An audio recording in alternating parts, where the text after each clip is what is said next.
I feel like I have been murdered, but my body has been left alive. Was the worst night of my life. These brave women have gone through hell. When he raped me, he took a piece of me with him. And have had enough. Did you get justice? No, the system failed me.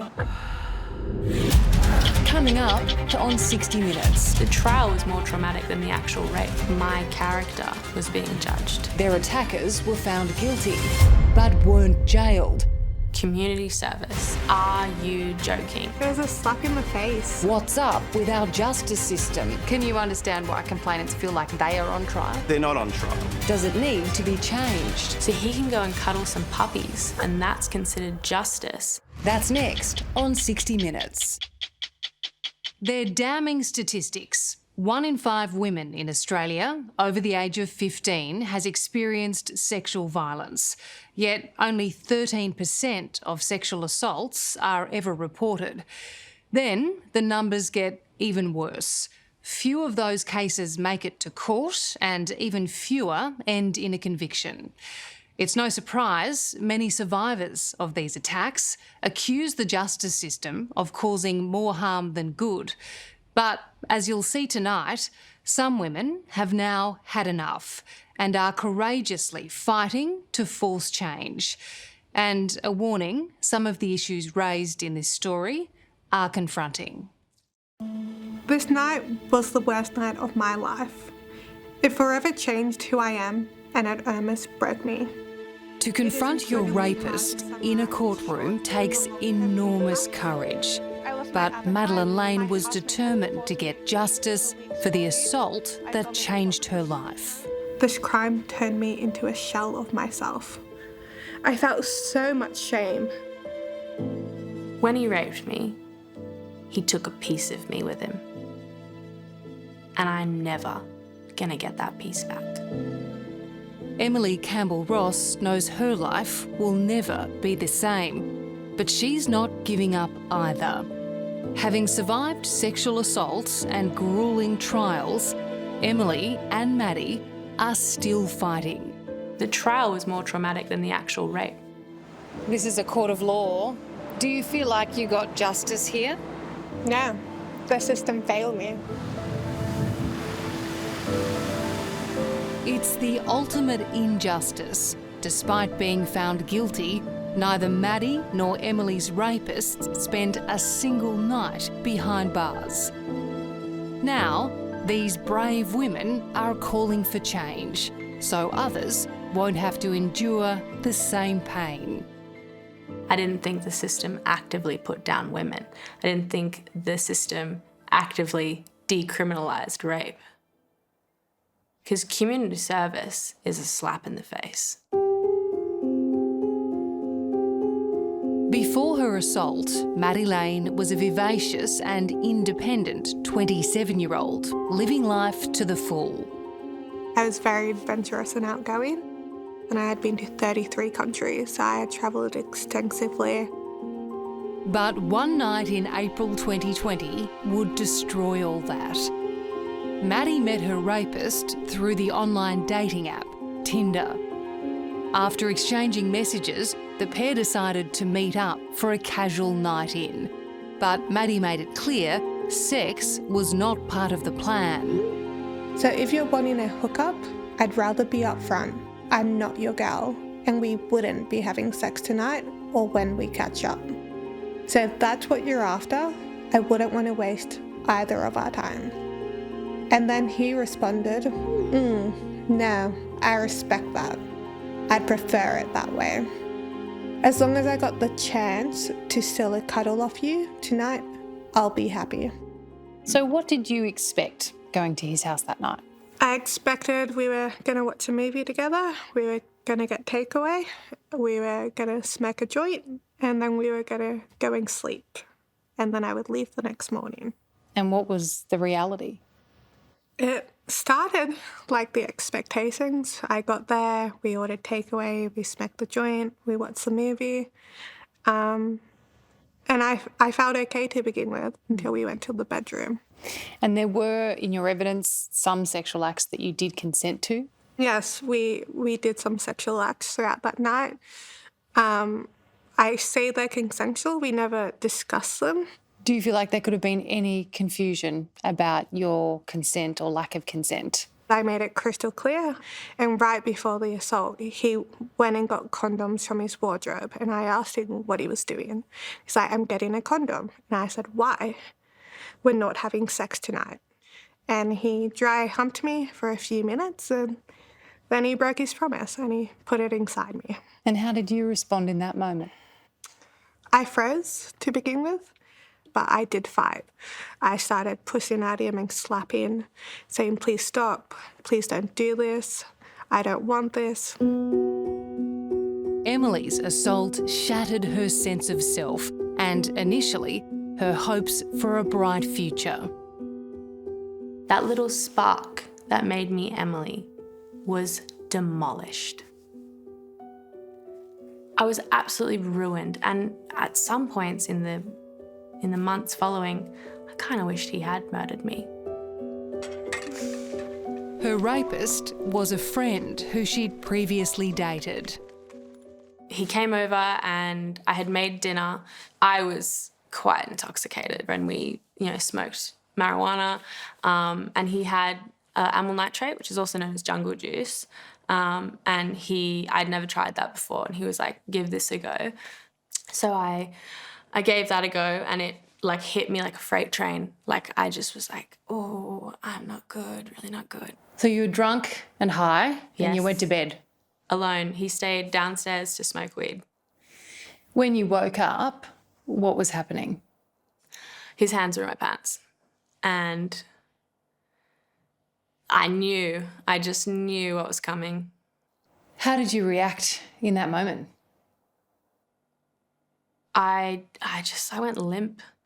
I remember thinking, this is going to change my whole life. I'm now a rape victim. Physically, I saw the impact the assault had on my body, from the pain I felt between my legs to the blood stain on my sheets. I was so terrorised by the idea that he was in me in the weeks following that no matter what I did, I couldn't feel clean. Diary entries from that time detail the agony Emily endured. I feel like I have been murdered, but my body has been left alive. But unbelievably, the worst was yet to come. Emily and Maddie both reported their assaults to police and charges were laid. They thought they were on the road to justice, but the system they expected to protect them broke them. The trial was more traumatic than the actual rape. I felt like my character was being judged. But as you'll see, in the courtroom, there are two sides to every story. And defence lawyers make no apology for the fact that they have a difficult job to do. Essentially what you're doing is you're starting from the position it didn't happen. It's been nearly 4 years since Maddie Lane was sexually assaulted, but she's adamant she's no victim. Once a month, Maddie gathers with other survivors of sexual violence. So I'll begin so you guys get an idea. So hi, I'm Maddie. Hi, Maddie. Where I'm at with my healing journey is I've been through the entire process. So I was assaulted back in 2020. It's a safe space to support each other and have a good vent about the trauma of the court process. And I'm starting to advocate for change with the process because I don't think that experience was good enough. Did you know what you were embarking on? People tried to warn me that it would be a very hard and long process, but I had no idea what bleeding stored. It was traumatic and it was horrible. The cross-examination was by far the hardest part of that experience. No one wants to sit in a room full of strangers reliving the worst night of their life. That it's not an enjoyable experience. Why would anyone want to sit there and be examined like that? Emily Campbell-Ross was raped in 2021 and says the criminal trial was worse than the assault. The scrutiny and cross-examination in the courtroom was immensely emotionally draining, triggering feelings of shame, guilt, and self-doubt. What was the most traumatic part of the trial process? The defence team, Their questions were insulting. I was asked what I was wearing. I was asked to describe what I was wearing. I was asked about my drug and alcohol consumption. He even at one point just said, "Can I suggest that you were consenting?" Like, how insulting is that? I get he has a job to do, but you're talking to someone who's very traumatized, and that's so offensive. But that's what defence lawyers do, I suppose. In nearly 40 years as a criminal defence barrister in Victoria, specialising in sexual assault cases, John Desmond has grilled thousands of victims and represented just as many alleged rapists. It must be a tough job, a difficult job defending alleged sex offenders day in, day out. It's challenging. It's a privilege. You know, you're representing accused people at their most vulnerable time in their life where the consequences are severe. I mean, the likelihood is they will be jailed and for a long time if these charges are proven. How critical is it for you to be able to thoroughly cross-examine a complainant? I mean, cross-examination is the only tool that the barrister has to test the complainant's allegations. I mean, there are limitations which are imposed and they're appropriate. Hopefully it's done in a respectful way. And I mean that. The process is not about traumatising, re-traumatising or further traumatising a complainant. What I was wearing has absolutely nothing to do with the decision to rape me. I could have been wearing a whole nun suit. He still would have done what he did. Can you understand why complainants feel like they are on trial? Well, and they're not on trial. It's the accused man who's on trial. But yes, I can understand why they feel as though they're on trial. Clearly, they are the chief or central witness to the case, and because their evidence is being tested, and you often in a sexual assault trial, they may be the only, or certainly the chief witness who's being challenged. After the horror of her assault and then an exhausting trial, Emily was validated when her rapist was found guilty. Getting the conviction, getting the guilty verdict being handed down it was like a weight was lifted off my chest, and I felt like they believed me. But that sense of justice was short-lived. Incredibly, the judge decided that the man who assaulted her wouldn't spend a night behind bars. Given it was his first offence, he was of good character and had strong prospects of rehabilitation. He was sentenced to 300 hours of community service and ordered to undergo counselling. It was horrific. I sobbed. Like, I just thought, are you joking? Community service. And community service in the ACT, you can volunteer at RSPCA. So he can go and cuddle some puppies for a few hours, and that's considered justice for removing the right to my own body? Like, that's not justice. I completely lost all faith in the justice system. Maddie's rapist could have served 14 years with a non-parole period of 7 years. Instead, the judge ruled the offence as just above low range and the offender of good character, sentencing him to 300 hours of community service as part of a 2-year community corrections order. An appeal was heard but was unsuccessful. My expectation was he would be held accountable for his crime. They say that they view sexual assault and rape as the second worst crime that can happen. So for me, he was going to jail. He was going to go to jail and have to think about what he did to me while he sat there. Both women want to see mandatory jail time for convicted rapists across the country. But defence barrister John Desmond says it's not that simple. Some rapes are more serious than other rapes. So that's one component that the judge has got to look at in determining what the appropriate disposition will be. But equally, you've got to know a bit about the personal background and history of the accused, the man you're going to sentence. Is he a man who has a criminal history? Is he a repeat offender? I mean, those sorts of issues are highly relevant to specific deterrence. Summary offences largely dealt with in the local court, indictable offences largely dealt with in the district court. When it comes to our criminal justice system, David Heilpern has seen it all. More serious offences, indictable offences, the sky's the limit.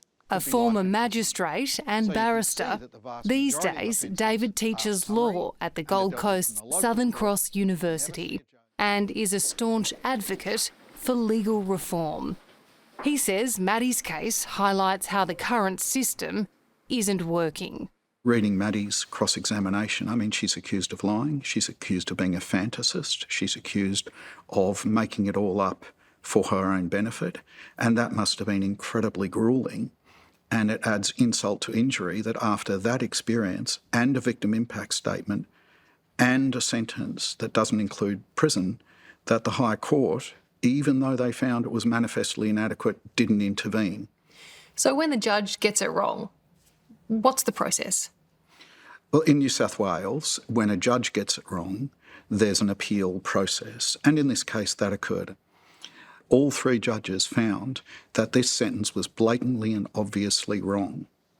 But they exercised their discretion not to interfere with the sentence. The bottom line is he was convicted of rape and he was not sent to jail. What message does that send?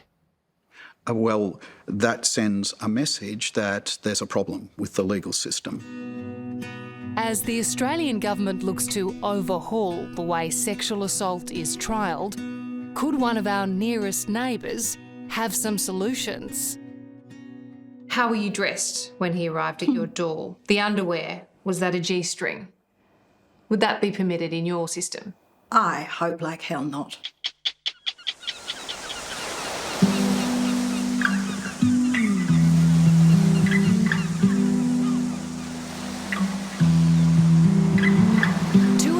Hours drive from Auckland, Whangarei is the picturesque entrance to New Zealand's Bay of Islands. This small city has led the way for a big change in the way the country prosecutes sexual assault cases. We're here to meet the woman behind the reforms that caught the world's attention. Good to see where the magic happens. Yep, this is Whangarei Court. This is where the revolution started. Now you guys do it too. Dr. Emily Henderson is a former MP for Whangarei, but before entering politics, she worked in the courtroom as a public prosecutor, and she could see the way complainants were being interrogated was doing more harm than good. Studies are showing that the same sorts of questions were asked of rape victims in the 50s as they are now. Is that right? We're behaving the way we were in the 50s and we don't even realise it. Armed with no funding but boundless determination, Emily set about changing what she saw as the core of the problem: cross-examination. It's not just that it's traumatic, it's all the language and all the suggestibility and all the confusing rubbish that it is, designedly in a way. But we can reduce the stress around the experience.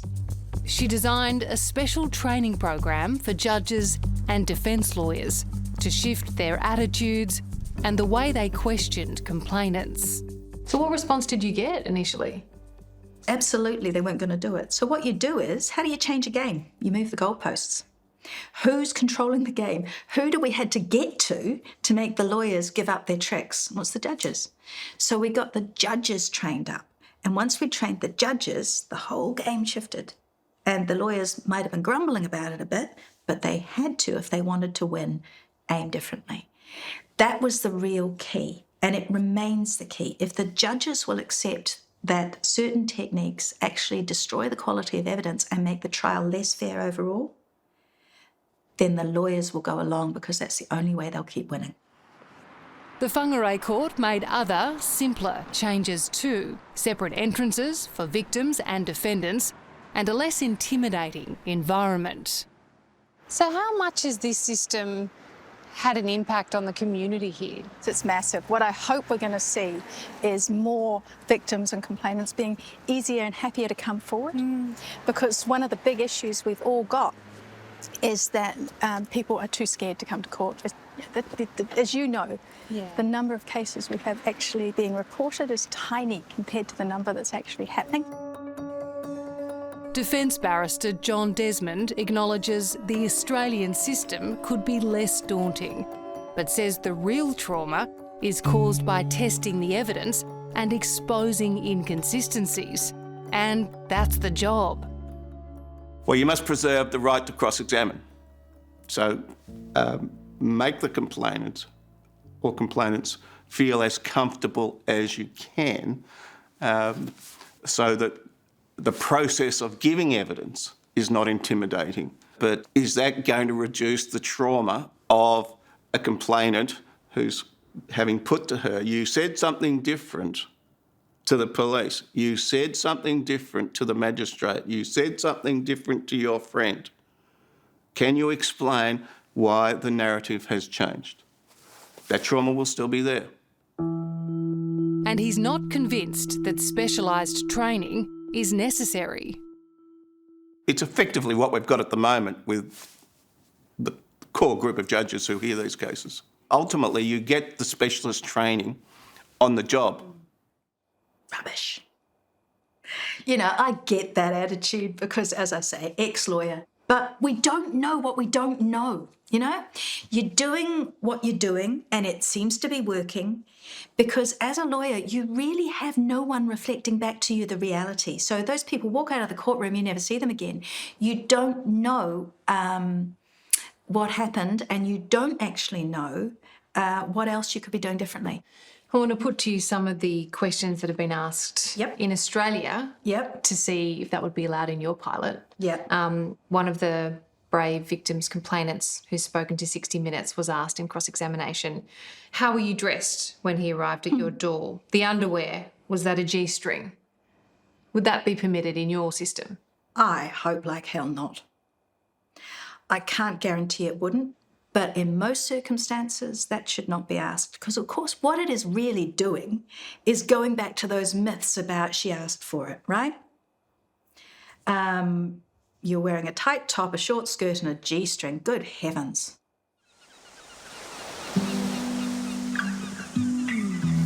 The system here in Whangarei is so successful that it's been incorporated into all New Zealand courts and drawn attention from right around the world.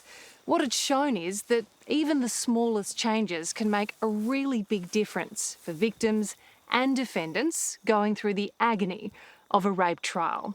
And that should provide some inspiration for Australia as our government undertakes an historic review of how the criminal justice system deals with sexual violence.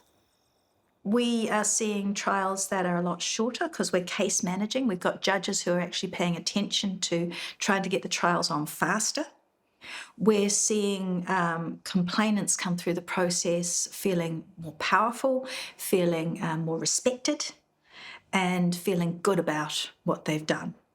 And we're seeing police, prosecutors and defence saying this is fair.